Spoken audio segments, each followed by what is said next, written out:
Hey guys, mabuhay! I'm Ronald Dalus, and for today's video, we are going to unbox the Google Pixel 7a in 2024. And just to let you know, I was able to buy this sa Lazada. Bali yung name ng store is TechCode, and then leave ko na lang sa description below kung magkano ko siya nabili.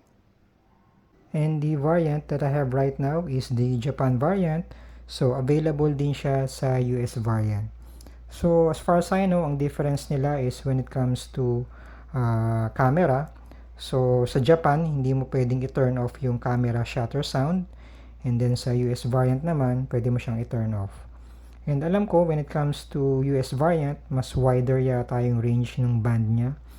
When it comes to LTE, 5G, and parang kumbaga parang mas pang global pag US variant yung meron ka.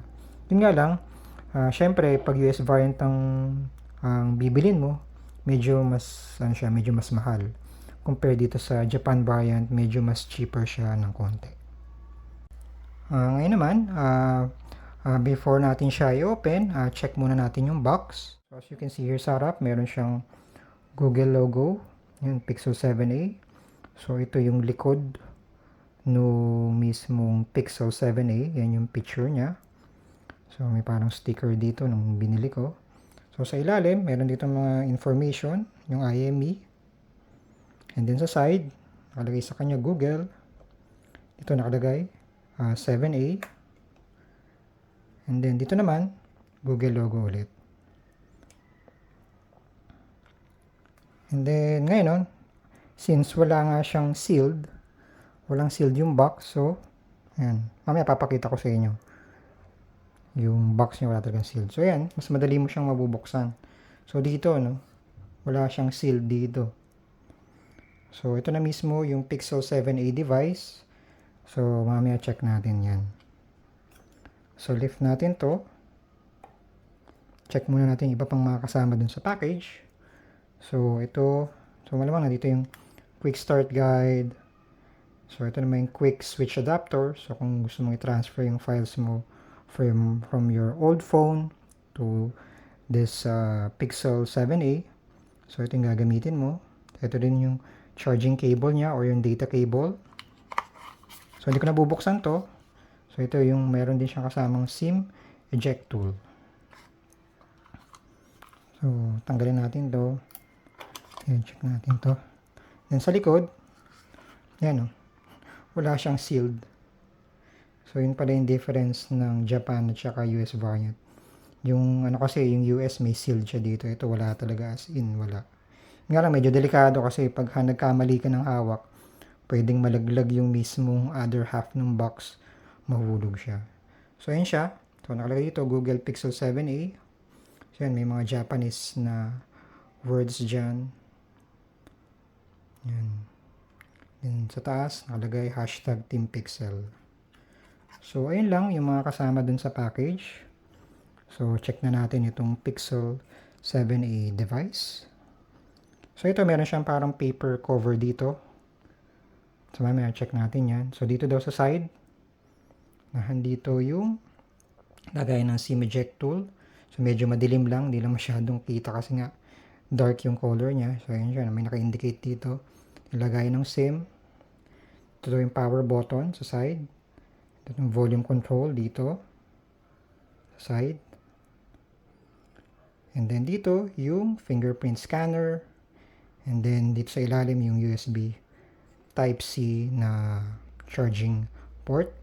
So, pagka tinanggal ko ito mamaya, makikita rin natin yung mismong display nitong Pixel 7a. So, meron pa ditong front-facing camera Then sa likod, yan, makikita natin, meron ditong very subtle na Google logo. So, hindi masyadong kita, pero yan siya. Then, ito yung camera niya. Yung 64 megapixel main camera. And then, 13 megapixel na ultra-wide camera. So, ito yung flash niya. LED flash. So, ito yung camera bar. So, metal siya. So, sa ngayon, ang gagawin ko is i-set up ko muna to.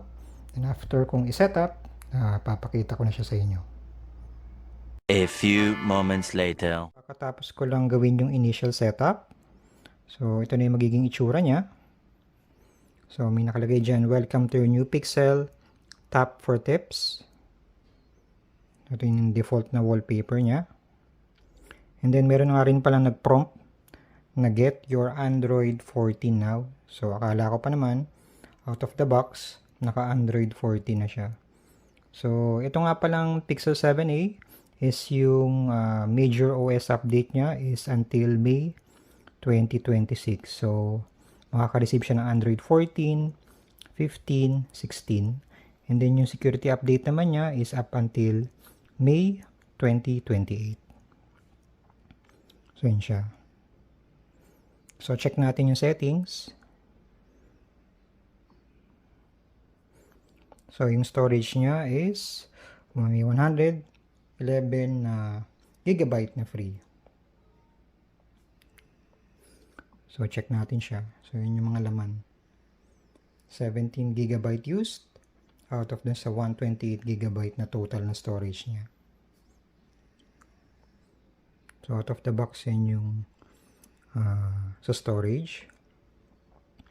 Bago ko siya i-update to Android 14, gusto ko lang din ipakita sa inyo yung mga pre-installed na wallpaper. So, check natin siya. So, hold natin to. Tap natin tong wallpaper and style. So, punta tayo dito sa change wallpaper. So, pakita ko lang siya sa inyo. So, may mga iba't ibang folders dito, ano, ng wallpapers. So, ito yung feathers. So, ito yung default na wallpaper niya ngayon. Ito. So, yun siya. Nandito, community lens. So, halos same lang din ng mga wallpapers ng Google. So, wala naman masyadong nadagdag yata. I'm not sure. So, yun siya. So, hindi ko na mapapakita yung lahat kasi masyadong marami. So, ayan. Motif. Ayan, landscape. Yun. Yun lang yung mga... So, parang halos wala naman nagbago, no? I'm not sure kung may mga madadagdag once na nag-update ako to Android 14 mamaya.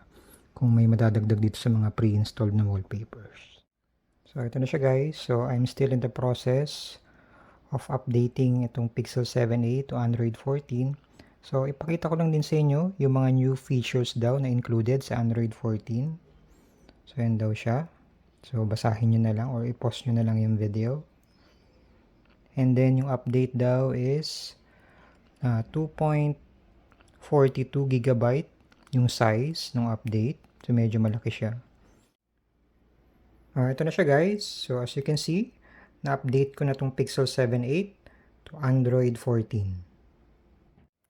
So, itong Pixel 7a, meron nga pala siyang 13 megapixel na front-facing camera. So, hindi lang masyadong halata dito sa video kasi medyo dark yung wallpaper. So, andito siya.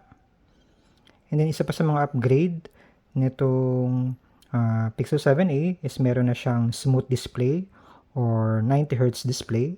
So, punta tayo sa settings. Tayo sa display. Tayo sa pinakababa. So, ayan, nakalagay sa kanya smooth display.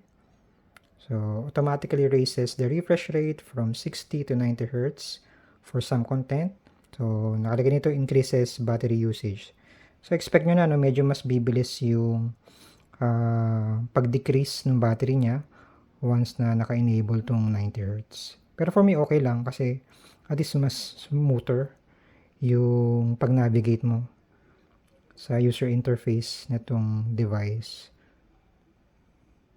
So, isa pa nga sa mga upgrades nito is meron na siyang 7.5 wireless charging. So, medyo mabagal siya, pero at least meron na. So, ngayon naman, check na natin itong camera.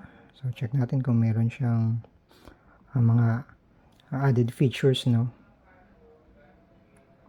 So, yan yung overview lang, no, ng camera.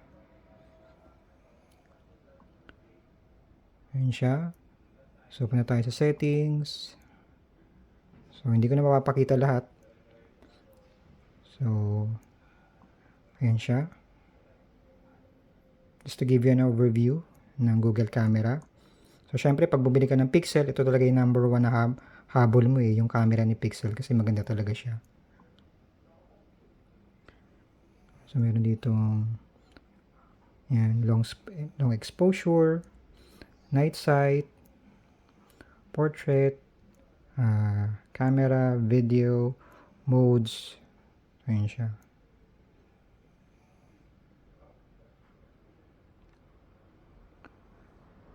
So, check pa natin yung ibang mga added features na Android 14. So, punta tayo dito sa wallpapers and style. So, dito daw, pwede mo na lang i-customize yung lock screen. So, may iba't ibang ano na siya dito. Lock screen na style. So, yun siya. So, marami na, no? Maraming mga nadagdag. Dati kasi isang ano lang isang style lang Ito yung default So, ngayon marami nang nadagdag. Which is really nice. So, check natin yung mga wallpapers kung may mga nadagdag. So, meron na daw siyang emoji na workshop. So, parang wala namang nadagdag na wallpaper, same pa rin. So, yun lang. So, after this, siguro take ako ng mga sample photos nitong Pixel 7a. Tapos, papakita ko siya sa inyo.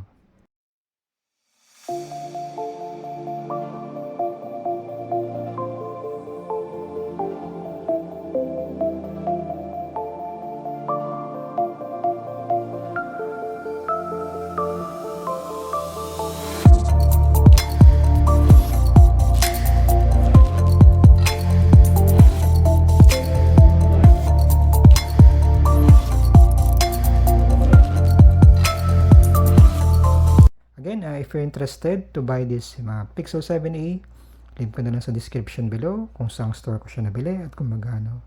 Anyways, I hope you like this video. Thank you for watching. Stay safe and have a good one.